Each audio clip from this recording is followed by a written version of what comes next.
hari semuanya? Baik. Ya.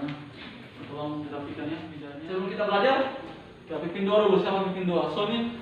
Kita tolong. Sony. Mas, sebelum kita mulai pelajaran pada hari ini, marilah kita berdoa menurut agama kita masing-masing. Doa dimulai. Tujuan pelajaran kita pada pagi hari ini, kalau kemarin kita sudah belajar teori masuknya Hindu Buddha ya.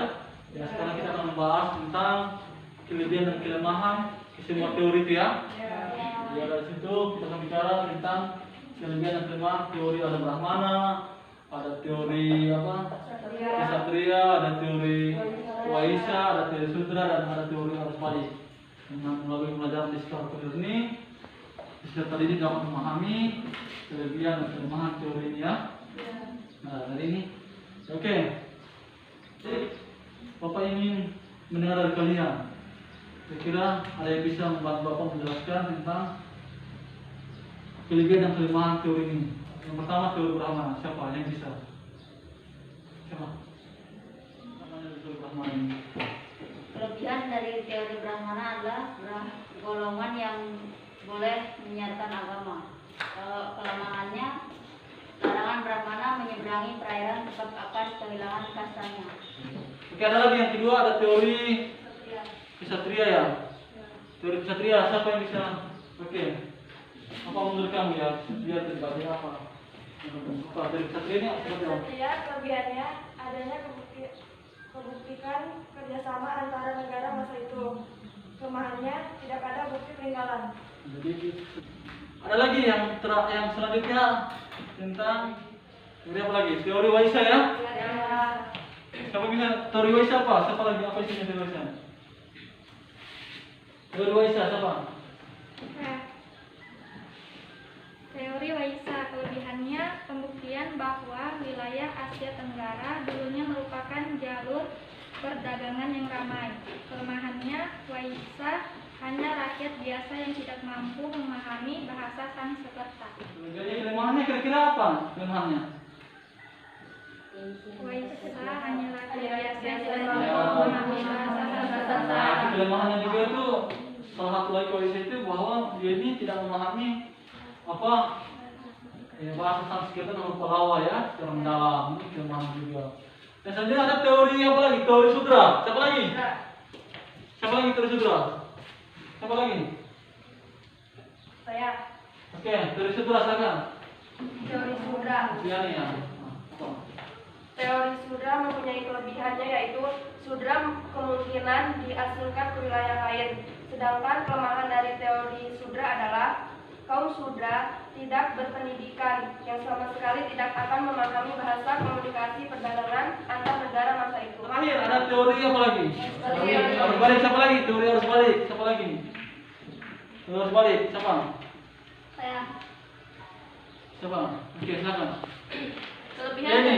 Kelebihan dari teori arus balik itu ada kemungkinan orang Indonesia pergi ke India untuk belajar agama dan kebudayaan Hindu Buddha. Tujuannya agar dengan ilmu yang mereka dapat dari India, para bangsawan bisa membuat kekuasaan di Indonesia dengan mencontoh kebudayaan Hindu Buddha di India. Jadi teori arus balik ini ya di slide juga bisa dilihat ya. Ada penjelasannya dari Bapak tentang bahwa ini teori arus balik memiliki kelebihan ini juga ya orang Indonesia sendiri ya. Jangan datang ke India belajar agama Hindu sehingga bisa mudah dalam penyebaran agama Hindu. Tapi kelemahan apa kira-kira kelemahannya? Kelemahannya Apa? pada teori arus balik ini sepertinya tidak mungkin jika orang Indonesia pergi ke India untuk belajar agama dan budaya Hindu Buddha, karena pada saat itu masyarakat Indonesia masih bersifat pasif. Jadi itu salah satu kelemahannya jelas ya. Karena orang Indonesia itu masih bersifat pasif ya, datang ke India jauh sekali ya. Jadi itu penjelasan dari Bapak ya. Apa mengerjakan LKPD ini yang disebut kelompok ya. Jadi Bapak ingin mendengar kesimpulan dari kalian, hasil dari diskusi kalian tentang ini materi yang kita bahas, kelebihan dan kelemahan. Oke, siapa yang bisa menyimpulkan dari diskusi kalian? Leni, masalah Leni, apa kesimpulan kalian pendapat dari diskusi kalian?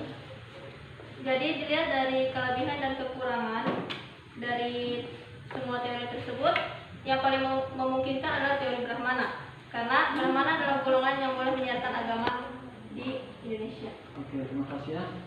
Oke, ini kelompok ketiga, kenapa? Hasil diskusi kalian seperti apa? Oke, siapa? Celo. Oke, silakan bacakan. Usna atau Celo? Oh, siapa Usna? Silakan Usna. Ya, dari kelebihan dan kelemahan teori ini, kami menyimpulkan teori Waisa karena Asia Tenggara dulunya merupakan jalur perdagangan yang ramai. Iya, oke, terima kasih jawaban yang bagus ya. Oke, mau yang terakhir. Misalkan siapa yang bisa hasil kesimpulan diskusinya? Silakan. Oke. Jadi kelompok kami menyimpulkan bahwa melihat dari kekurangan dan kelebihan teori-teori ini, kami menyimpulkan bahwa teori yang paling memungkinkan yaitu teori Brahmana. Karena dalam teori ini Brahmana adalah golongan yang boleh menyiarkan agama. Sedangkan di sini kan kekurangannya larangan Brahmana tidak boleh menyeberangi perairan sebab akan kehilangan kastanya. Sedangkan kalau misalkan dia menyebarkan agama, baru dia sudah dikenal, bisa jadi kastanya, maksudnya dipandang orang itu tinggi. Oh, oke ya. Jawaban yang bagus ya, terima kasih ya kelompok 3 ya atas jawabannya. Kita telah diskusi materi yang sudah dijelaskan juga, kalian sudah teman-teman tadi menjelaskan. Kita akan evaluasi dulu ya. Yang kalian pelajari tadi, ada soal ini, soal sudah buat, jadi kalian kerjakan ya. Kalau kerjakan waktu yang tersisa masih panjang, harus kalian kerjakan yang baik ya. Ini soalnya bentuk pilihan ganda ya. Kerjakan soalnya sudah selesai ya. Segera dikumpul ya, apa kumpul sekarang ya.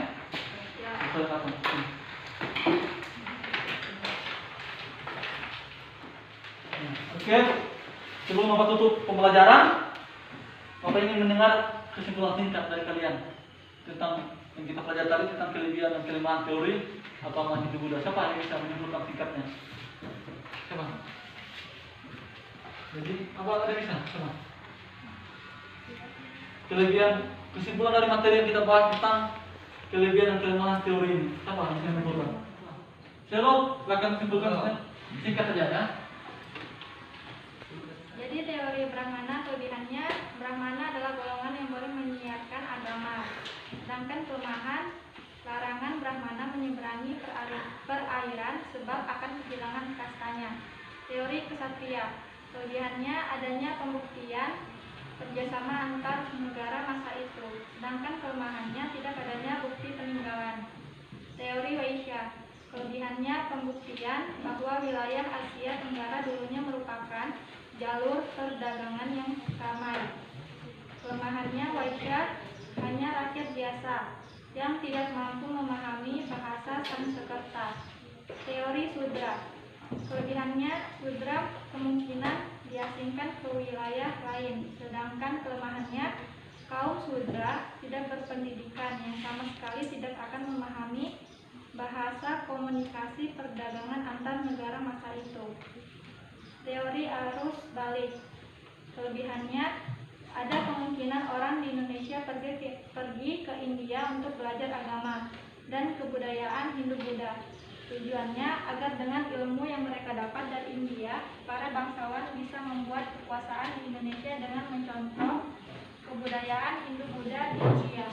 Sedangkan kelemahannya pada teori arus balik ini sepertinya tidak mungkin jika orang Indonesia pergi ke India untuk belajar agama dan budaya Hindu-Buddha karena pada saat itu masyarakat Indonesia masih bersifat pasif. Ya, oke, terima kasih ya. Sebelum belajar kita sampai di sini ya. Oke ya. Apa akhiri pertemuan kita sampai di sini ya? Ya. Assalamualaikum warahmatullahi wabarakatuh. Selamat pagi.